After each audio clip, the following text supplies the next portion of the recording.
developing a security assessment process and reducing risks, especially when you're adding new software or you're having significant infrastructure changes. Can you talk through really first, what is a security assessment and how does it reduce that risk? Okay, sure. Security assessment will help us look comprehensively at the whole organization using a framework so that we're not reinventing the wheel of how Heather would like to do things. So I would recommend that we look from a couple different interrelated things with a super small business like this, the NIST Cybersecurity Framework, now in version 2. And then we also have the CIS 18 controls with 153 safeguards, and we can start to look at what applies to the organization as a whole and do that assessment once we've got some of these really vital things in place of, okay, well, what's out there? Do we know these assets we talked about earlier, hardware and software? What can we do to train the staff effectively on an ongoing basis? And then all the technical controls that are in place as well. That Bruno, if you talk about those a little more, I've hit some of the human ones.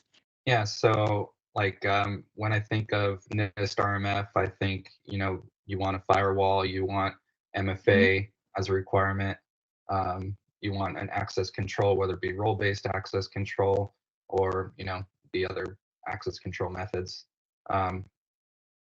Testing and assessing whether a business has those technical controls in place is what you do in the security assessment.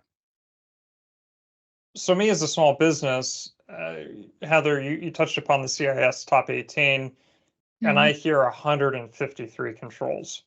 And for me, that sounds daunting. It's a big concern. How do I We ease or focus address on that? the 18. We don't talk about the 153 because not all of them are going to apply. You've got the 3 different implementation groups, and not even in the, again, the super small to the smaller small business, you may never even get to that second implementation group.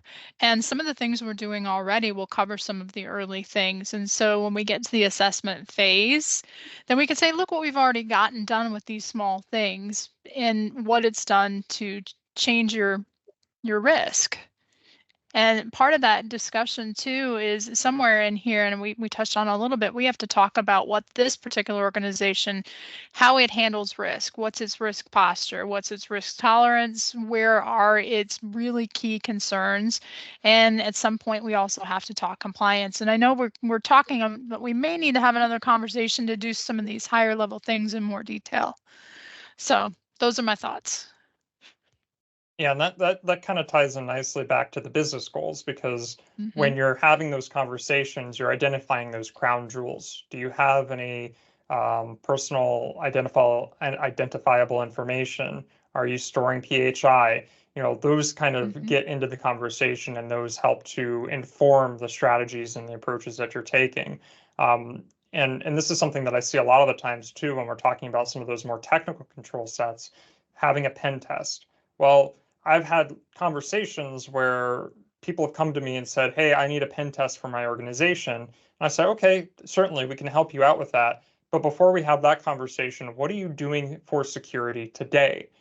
And quite often they'll say, "Well, we have some security policies and we have our antivirus, and that's really about it. Maybe you have password manager, MFA." And to me, that's like testing the lock of the door on your house when you don't even have a door.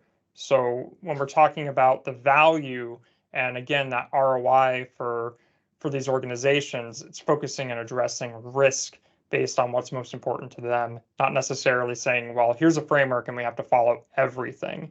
I think that makes that conversation a little easier.